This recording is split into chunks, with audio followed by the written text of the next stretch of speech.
Well, hi YouTubers, hi, I'm back with 41 years of Mills and Boone, and I generally enjoyed this one. I thought it was very sweet. I thought it was well written. I thought it was kind of like picture perfect. As someone's actually been there, okay, the Paris that this is described, it's not the real Paris, it's chocolate box Paris. It's the sweet Paris. Okay, however, I generally enjoyed it. I thought it was quite well written and so warm. It's by Jenny Oliver. The Parisian Christmas Bake Off. Okay, so here we go. Welcome to the most celebrated patisserie competition in Paris. Ready, steady, bake. Watching snowflakes dust the Eiffel Tower, Rachel Smithson knows her commitment-phobic ex is probably already kissing Sonas under the mistletoe, but Rachel hasn't come to Paris to mope. Supreme Chef Henri Salernes is searching for Paris's next patisserie apprentice, and Rachel was here to bake. With just 1 week to prove she can produce melt-in-the-mouth macaroons and perfect profiteroles, Rachel needs no distractions. Along with wafts of chocolate and sugar, there's a touch of Christmas magic in the air. And even though Rachel isn't looking for a fairy tale romance, City of Love might gift wrap her another. Okay, so, right, I enjoyed this. Now, obviously, Rachel's having a really rough time. Her parents used to own a bakery. It's where she kind of grew up and cut her teeth, or, cut the loaf. Then bad things happened. Her parents had to sell it. It became like a Tesco's Express. And she's the teacher. She's kind of lost. And her boyfriend, who is just, he's the kind of guy just to kind of knock at the door at 2 o'clock in the morning, okay, for quick, and that's it. Here you go. Right. Right.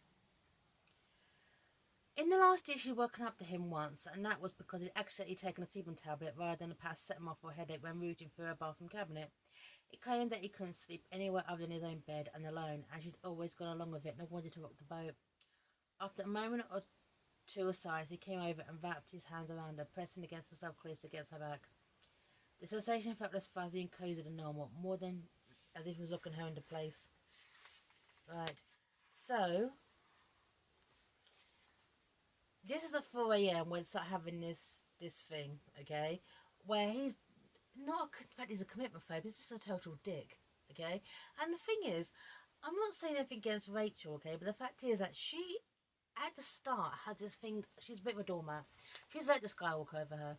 She can't think she can have anything better, I don't think, okay.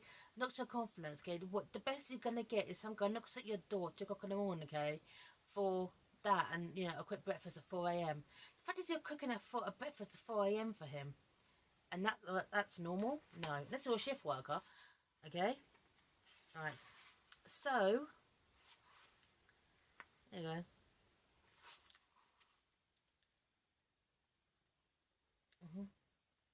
But this bit here, okay, this bit here, babe, he didn't get up, he took another slap of coffee. No one gets mad anymore. What you've got, it's good. He shook his head, dark hair flopping over one eye, his brows slightly drawing slightly together, as if on the cusp of getting annoyed. Don't spoil it. Just let a man eat. And I didn't know. I didn't know it's been a year. I mean, not exclusively. Okay. He added, his eyes focused back on the plate of eggs, shaking his head as he carried on eating. Oh my god, she thought, oh my god, what have I been doing? Who was he? Who was it that she'd been seeing all this time? What she seriously expected from him? Right. So, but the thing is, she doesn't even enter this contest. Other people do. Her colleagues do at the school that she works at. They enter a contest for her, and it is really, really kind of interesting. The fact is that her life is in such a doldrums. She is forced by others to make the change because they looking at her and they know her future, how miserable it's going to be. It is. So the fact is, okay, she isn't the catalyst for her own change, but some other people are. Okay, other people force her into making the change, which I actually kind of like. Normally in a book like this, it's I'll make the change for me. This, people make the change for her to make her improve herself because they can see her future in a way that she can't. It can be a little bit controlling, but at the same time, okay, they kind of know who, they kind of feel like they kind of know her better than that. Okay, Right, and this is the thing. And also now, Henri Salernes, who was a top baker, celebrity chef, until he kind of had like a kind of fall from grace, and now he's doing this cookery competition. And what's interesting as well, because it doesn't actually date the book in any way, is the fact is that normally this is the kind of thing that would be televised. Now, the book only came out, and only a couple of years ago. The book only came out in 2013. But 2013, that's the kind of thing, okay, they would have been televised, especially over Christmas. Okay, you know, this competition's like, you know, like, what's the word? Master Chef. This is the kind of thing that most countries would have had televised. No, not that. This is literally just people cooking together, trying to find the perfect kind of thing to impress the chef. But it's kind of in a way feels very, very clandestine as well. Which, here you go. Okay, this is when Rachel is in Paris talking about the chef, right? And the chef hates everyone. hmm Okay, class, these are the rules. 1, I don't want an apprentice. 2, you do everything I say. 3, if you are shit, you leave. Okay. Henry Salernes glowed at them. They glowered at them and then turned away and disappeared into a side room at the back of the kitchen as if he was done for the day. Aged considerably since on the photograph of her cookbook, Rachel had thought when she'd seen him. Thick blonde hair was now receding. His skin was rough and horn glasses seemed to make his eyes meaner. And Chef is a typical, well, bit Gordon Ramsay-ish, okay? A bit Gordon Ramsay. He hates everyone. He hates everything. He hates the show. He hates cooking, it comes like. He hates the universe. He's arrogant. And this is when you think, okay, that how it's going to go is not gonna how it's going to go, okay? And this is also a book which really, really likes to focus on food a lot. If you like your sweet things or your bread, this is the one, okay? Right. Right. Rachel reached for the wheat grains and malt that her mum would have for sweetness, and wholemeal to her starchy white bread. She guided through the motions as the rest of the class blew into a mist behind her. The way Chef was talking, but she wasn't listening. All she could hear was her mum whispering words she'd been blocking out for years. A tone of her voice, her laugh, the touch of her hand on her shoulder, the way she'd brush her hair out of her eyes or sigh how slow sieving things was. Right. I like that. Rachel is actually really, really mourning her mum, who passed away some time previously. And the fact is that doing this show, she really starts to come to terms with her mum's death, which I thought was a really nice touch. As I said before, this book has some really, really good writing. Right, this bit here. And this. Now this felt, actually, this bit here, I actually felt really choked up reading. This is page 102. All Rachel could think of was bread. To begin with, the memories had been beautiful, but now that it was baked and eaten all over, she just felt sad, drained, drained by the memories and the emotion, deflated and vulnerable, stripped of every barrier she had in place. She felt her mum next to her as she worked the dough, and while at the time she felt precious and perfect, now she felt that she was back to those horrendous few months after she had died. It was as if she could see the hole in her heart, and it was bigger than she'd ever let herself believe. So, and also at the time she meets Philippe, okay, right, who is the chef's brother, who is kind of like, yeah, they have a little meet cute moment. And the thing is as well, but I'll talk about Philippe later on, but this is when Philippe starts coming into this to the thing, and Philippe and her, yeah, okay. At the same time though, Rachel does make some mistakes. She hooks up with the wrong people. She kind of lets herself be kind of swayed. All the mistakes with her ex kind of keep coming back into focus. She kind of needs to kind of break herself out of her pattern, if you will. And she so easily falls back into it. As I said before, this book is a very written thing.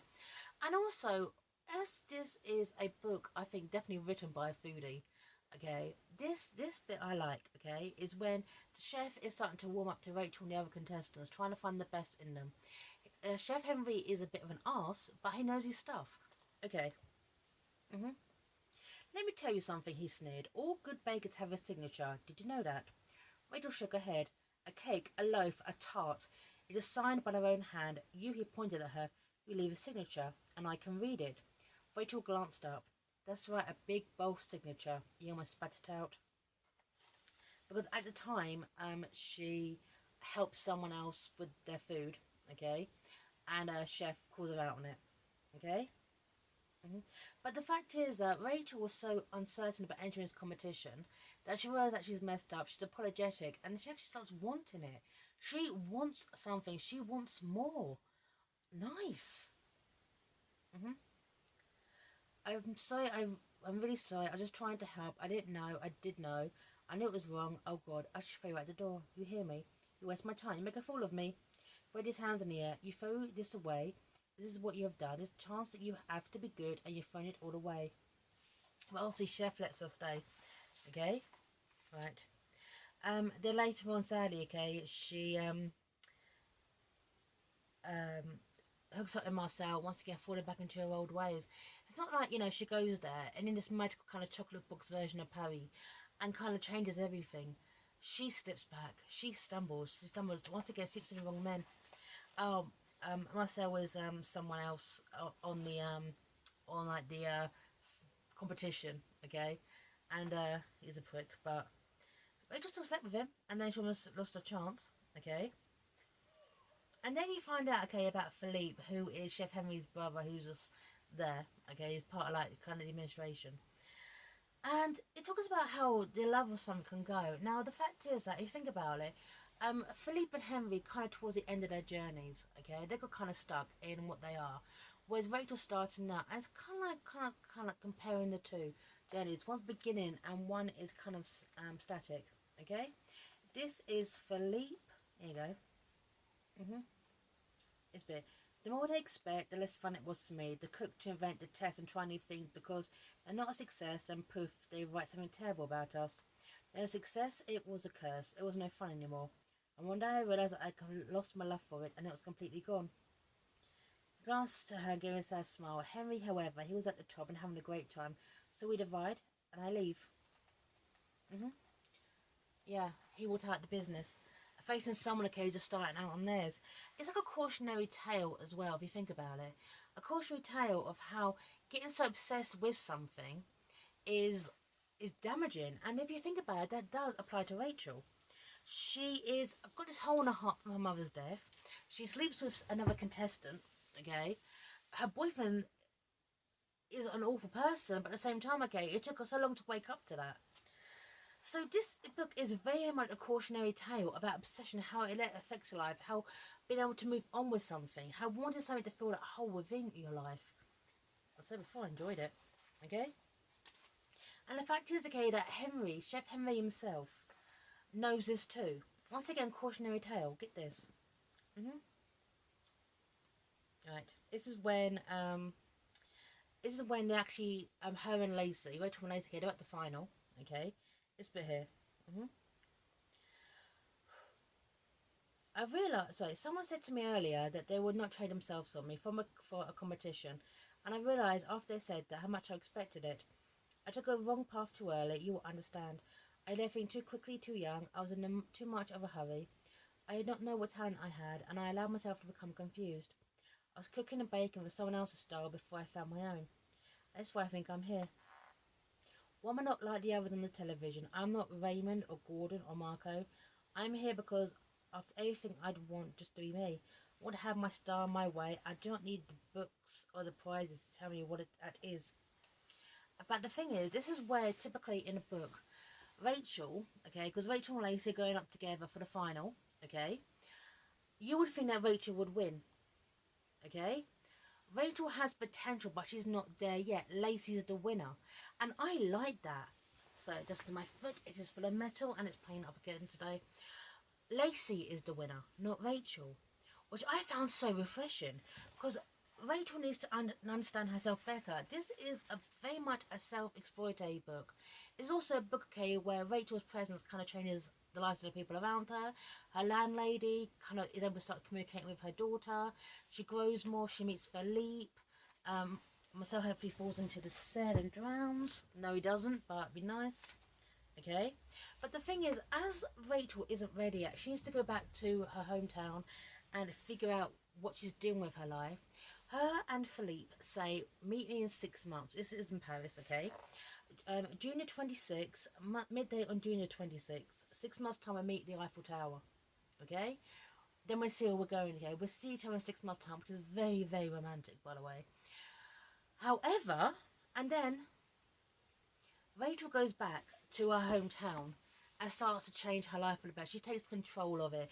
No more stupid ex-boyfriend. No more job. She breaks free and does what she wants. She follows her own heart. She does it for herself. In a way, by herself. Her dad helps though. Okay? And the people around her help. And just by some sheer miracle, okay? Because this is a Christmas book forevermore. Even though I upload in August. Record in August. Okay? There you go. Is the fact is that this shop that she buys turns out to have chandeliers hidden in the ceiling. Right. Yeah, the shop she buys has chandeliers. She can build a patisserie room and bakery. Right. 12 chandeliers had been twisted up and hung wonkily from the light fittings and didn't get in the way. The glass was filthy and dull and hung forgotten, but held the promise of looking magical. And around the edges, running from the top of the walls to the base of the actual ceiling, was a stained glass frieze. The pattern was skilled with dirt and grime, but in places where the light caught that could make out squares of brilliant red and yellow and edges of birds and flowers in a delicate glass. Oh my god, Art Deco. So she buys this shop, okay, on the high street to turn into a bakery. And then after her dad and the people start knocking looking through the ceiling, it turns out it's this gorgeous Art Deco location, and the way it's described, I want to visit. Oh god, now have you ever been in like a really beautiful tea room? Okay, having afternoon tea in a tea room, and it's beautiful and Art Deco. And the fact is that that style as well, and I laughed at that. It's very Parisian. If you go into a lot of tea rooms in Paris, they're very kind of 1920s kind of Art Deco fresco style, which are beautiful by the way. And Paris has got some lovely architecture that did actually the one bit that survived the wars. And yeah, so I like that. I absolutely love that. Right. And the fact is that even though she's not in Paris anymore, she brings it home with herself. I really enjoyed this book. Okay, the way it's described. On the walls he hung photos of Paris, of the patisserie, of the Champs-Élysées, and little stalls selling fruits and vegetables in the Marie as she visited with Philippe. She debated whether not to hang the last one. She reminded herself that the trip to the Marais has been one of her favourite memories, no matter what the outcome had been. She brings Paris to her little hometown. But then, her restaurant, the Squash Croissant, okay, it goes to June the 27th. Now, this is when a typical Mills and Boon novel would have done. She goes out to Paris. She stands under the Champs-Élysées, not Champs-Élysées, sorry, forgive me, Champs-Élysées, which I've actually been to. She goes to the Eiffel Tower. She stands under it probably all day. Maybe it rains, or it rains for a bit, and then the rain clears and the sun comes out. And there's a rainbow in the sky. This is where the Mills and Boon novel would have gone. However, a more competent writer like Jenny Oliver didn't. And I love this. Now, she doesn't go. June the 27th, while she has spent the last 6 months giving up her job, building up her business, doing what's right for her, she doesn't go. And I love that. Here you go. You didn't go. Jackie slammed the cup down its saucer. Jackie's a friend. Rachel shook her head. It was really busy here. She pointed around the tiny bakery at the loaves racked up along the shelves behind her, and the trays of summer fruit tarts, mint chocolate eclairs, summer cream horns, and newly rented kumquat and Marassa cherry truffles. As to show the world, so to show all the world that I kept her in Nettleton. And you ain't fit to tell me now, when it's too late. I knew you'd make me go. Too bad, you're right, Christ almighty, you fool. Right. So, her entire friends, okay, are calling her for an idiot. But one thing I absolutely love is that Rachel doesn't go because she's so busy with her business, with her new life, okay? And she doesn't meet Philippe, so Philippe comes to her. I love that. Instead of her going to him, he comes to her, okay? Right. Right. First, I'm starting an MBA in London, which I think is about 40 minutes from here. So it's a close village from what I'm doing. And then he waited for a second, took a moment to look around the picturesque little street. Down here somewhere to open my restaurant, a little place that'd be cosy, not too formal. I like the look of the place when I looked it up on the internet. I thought I might take a holiday here and see if it was good I think it could be. Rachel nodded. Now, and you like it now you're here. He paused. It smells good. It does smell good, you're right. And they hook up then. I like that. I like the fact again that Philippe came to her in the end. And Philippe's sorting his own life out. And so Chef Henri. You know something? I am a cynical person. I am so cynical. And I've been to Paris. And, well, Paris is actually really a wonderful city, by the way. And France is a wonderful country. But this is the chocolate stereotypical Paris, okay? But at the same time, the writing was so good, and the fact is that Rachel is so flawed as a character. She makes mistakes. She sleeps with the wrong men. She kind of doesn't. She's with the wrong people because she thinks she can't do any better. It's only when she is forced out of her comfort zone by others, and then takes the initiative to change her own life, it gets better. It's wonderful that she ends with Philippe, but Philippe is not her be all end all. It doesn't end with a proposal. It ends with them to see if they can make it work. But at the end of the day, she's building her business and she's doing it for herself with her own signature style. So, Jenny Oliver, I like this. I couldn't help it. You have a wonderful way of writing. It's warm, it's wholesome, and it's great. I generally enjoyed the Parisian Christmas Bake Off, which is a long title. But Jenny Oliver, I liked it. I couldn't help it. Cynical me generally liked a Christmas novel. So I'm signing off here, everyone. 41 years of Mills and Boone, and bye now.